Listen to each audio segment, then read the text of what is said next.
All right, so we're diving in again. And wow, you guys have really sent us a ton of stuff this time. Yeah. About, let's call it a movement. Yeah, a movement surrounding this online figure, IAI2, also known as Yados. We've got a YouTube video that looks into some concerns about him, his teachings. Plus, we have some stories from followers, people who used to follow him, and even family members. So I guess you could say our mission here is to kind of pick through all of this and see if we can figure out what's really going on. Like, what should you know about all of this? I think it's interesting that you called it a movement because it really does seem like he's built this whole system, this whole world around himself and his ideas. And that system, it's based on some pretty intense ideas. Right. Like extreme self-improvement, but through a very, very strict schedule. Waking up at 5 a.m. every day, hardcore workouts, just constant, like nonstop productivity. I mean, is it even healthy? Well, on the surface. I mean, the discipline, self-improvement, those are good things in theory. But it's like he pushes people way past any reasonable limit. Like he wants his followers to totally reject all conventional wisdom, all societal norms. It's one thing to, push yourself to be better. Sure. But to completely disregard your well-being, your health, that's something else entirely. And then there's the money piece of all of this. I mean, it seems like every other word out of his mouth is about getting rich. Yeah. Yeah, and that's actually one of the things that I found really contradictory. He claims to be all about enlightenment, like some higher level of being, but there's this huge emphasis on material wealth. He preaches self-reliance, but at the same time, he demands absolute obedience to his methods. Right. So it feels a lot like control masquerading as empowerment. Yeah. Now that you mention it, there is that kind of weird double message, like be independent, but also do exactly what I say. Yeah, exactly. So speaking of control, how about we talk about how he packages all of this? He's got courses, mentorships. He even wants his followers to recruit other people. Yeah. It's all very... He frames it as like creating this irresistible offer, and he uses all this language from marketing and sales. He talks about things like affiliate marketing, and that's where things start to get a little bit shady. Shady how? I mean, tons of businesses use affiliate marketing. Oh, for sure. But in this case, it's structured in a way that really resembles what we call a pyramid scheme, which... Okay, hold on. Let's do a quick explainer for our listeners. Yeah. What is a pyramid scheme, and why is that bad? So a pyramid scheme, it's basically a business model where the people at the top, they make money mainly by recruiting new members rather than by selling actual products or services. So instead of, focusing on providing something of value, the focus shifts to just constantly bringing in new people. Right. And the problem is only the people at the very top of that pyramid actually make any real money. And eventually the whole thing collapses because, well, they run out of people to recruit. Okay, yeah, that makes sense. And in the material we've seen, he really is pushing his followers to recruit others, so that's a red flag for sure. But this YouTube video, it goes even deeper.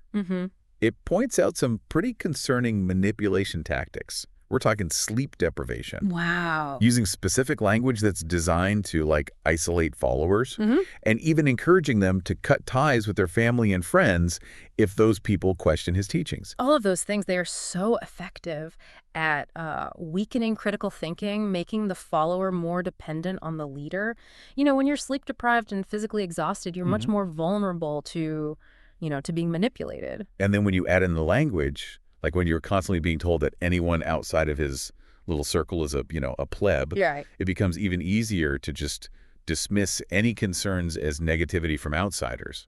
Exactly. And that's like textbook cult behavior, creating that us versus them mentality.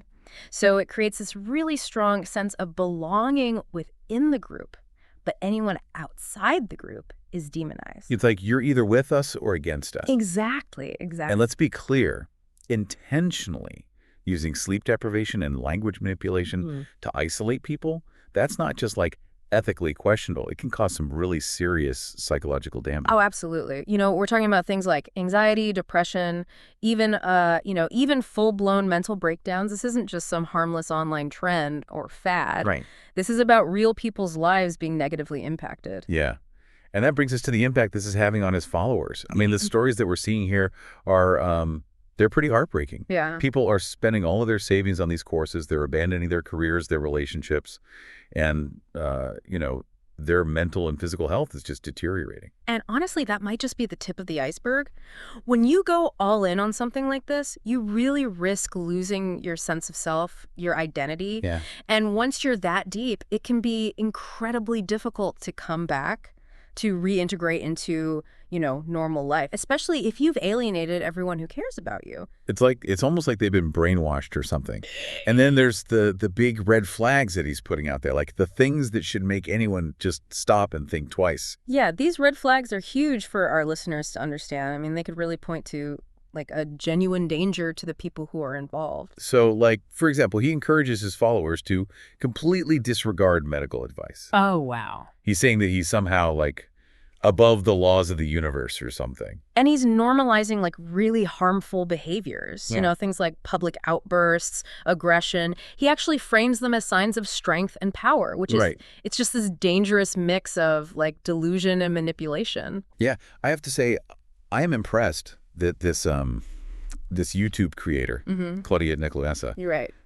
She doesn't jump to any conclusions. She doesn't say, oh yeah, this guy's a cult leader, but she presents the information in a way that lets the viewer come to their own conclusions. I think that's a really smart approach. It avoids sensationalism. It encourages people to actually think critically about what they're seeing, what they're hearing. Right. And she does a fantastic job of incorporating like testimonials and stories from people who've been directly impacted by all of this. Hearing those personal stories, especially that one from the guy who was a follower and then realized he just really desperately needed some sleep and a hug from his brother. Oh, wow. It really drove home the human cost of all of this. It's easy to like get lost in the tactics and the analysis, but those stories, those make it real. Those firsthand accounts are so incredibly powerful. They cut through the persona, the image that he's so carefully crafted, and they show the real damage that's being done.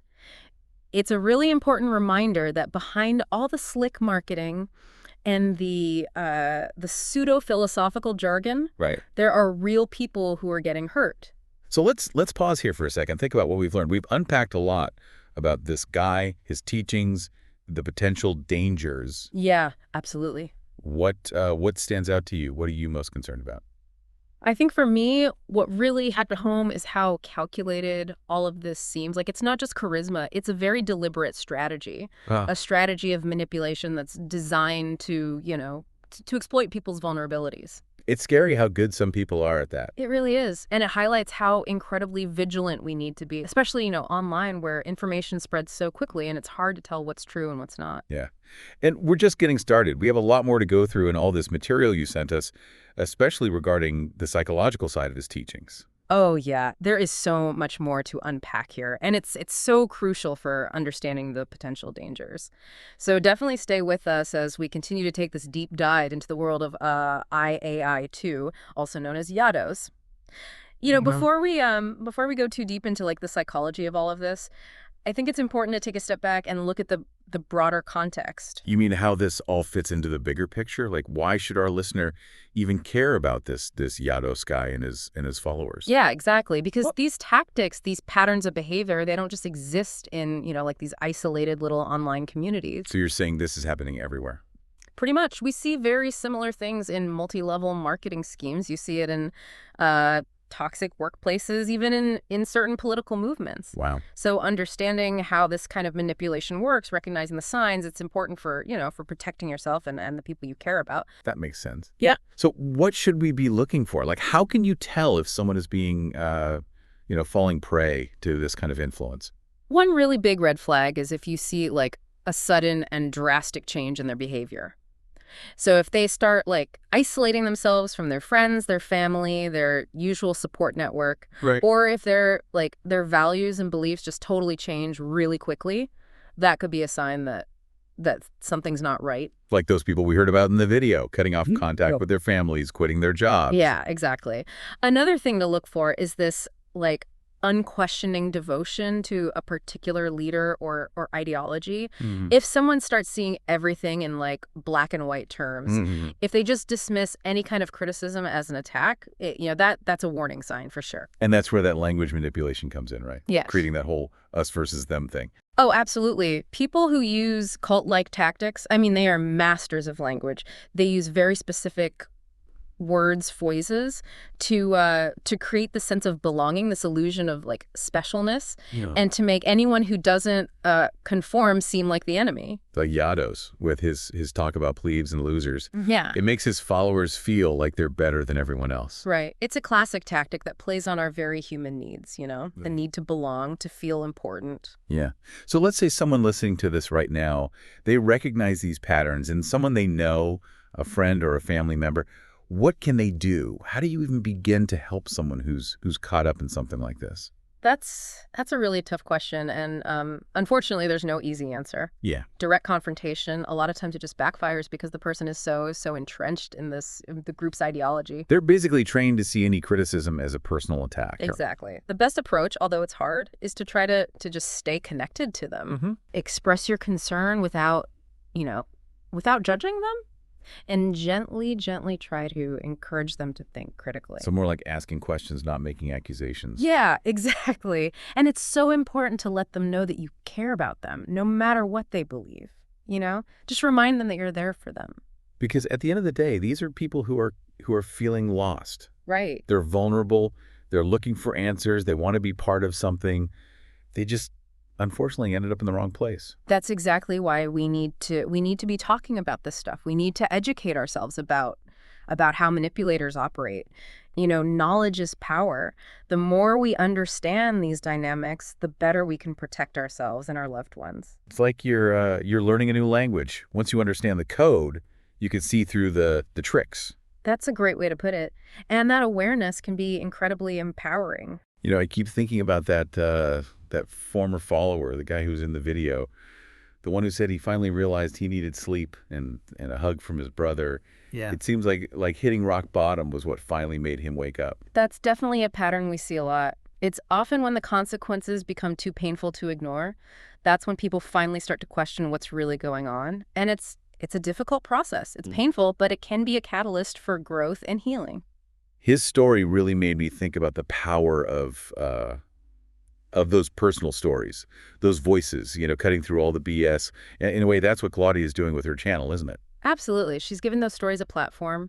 And in doing so, she's challenging the narrative, the story that Yados has created. And maybe, just maybe, she's making some of his followers question things, making them wonder if what they're being told is actually true. That's the hope, right? That by exposing these tactics, giving a voice to the people who've been hurt, we can empower others to break free. It's a good reminder that we're not powerless. We have a choice. We can choose to be informed, to be critical, to question what we're told. We can think for ourselves. We can seek out different perspectives, and we can support each other in trying to navigate this crazy world. Well said. This has been a pretty heavy deep dive, but I think an important one. We've uncovered some hard truths, but hopefully some glimmers of hope too. It's never easy to talk about these darker sides of human behavior, but by shining a light on them, by refusing to be silent, maybe we can make a difference. I think our listeners should really think about this stuff, reflect on their own experiences and their relationships. Maybe there are echoes of what we've been talking about in their own lives. It's definitely a question worth asking, because as we've seen today, these dynamics, this manipulation, it can pop up in the most unexpected places. And being aware is the first step. It's how we protect ourselves and build healthier relationships. And remember, if anything we've talked about today, if it resonates with you, if you're seeing these patterns in your own life, you're not alone. There are resources available, people you can talk to. Absolutely. Reach out. Talk to someone you trust, or seek professional help if you need it. There's no shame in that. Your well-being is what matters most. We've covered a lot of ground today. It's a lot to process. Let's take a quick break, and then we'll be right back to wrap up this deep dive. All right, so we're back, and we've really, dug into some pretty unsettling stuff about this whole Yados thing. So where do we go from here? Like, what can you listening right now, what can you take away from all this? I think the the biggest takeaway is just the importance of critical thinking.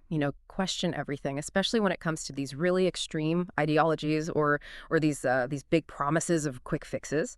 And don't be afraid to reach out, get some outside perspectives, get some support if something just doesn't feel right. Yeah. It is really easy to get swept up in the charisma, the promises, wanting to belong. But you really got to step back and ask yourself, does this actually line up with what I believe? Does this even make sense? Am I being manipulated? Exactly. And we've really only scratched the surface here. There's so much more to think about, to uncover. If this deep dive is, kind of piqued your interest, I really encourage you to keep digging. Look into the psychology of cults, learn about the dangers of online misinformation and think about how all of this plays out in other parts of life. The more you know, the better equipped you'll be to navigate this crazy world. We focused a lot on the negative side of this guy's influence. Yeah. But what about the people who say they've actually benefited from his teachings? Yeah. It's only fair to at least consider those claims too. Oh, that's a great point. I mean, we have to look at those claims as well. Yeah. And try to understand, what parts of his message are resonating with people and why. I mean, is it even possible to separate the harmful stuff from the stuff that might actually be helpful? Right. They're tough questions. There aren't any easy answers, but they're worth exploring as you continue to think about all of this. At the end of the day, it all comes down to you, to your choices. Mm-hmm. You have the power to choose who you listen to, what you believe, and how you live your life. Stay curious, stay informed, and stay true to yourself. And until next time, keep diving deep.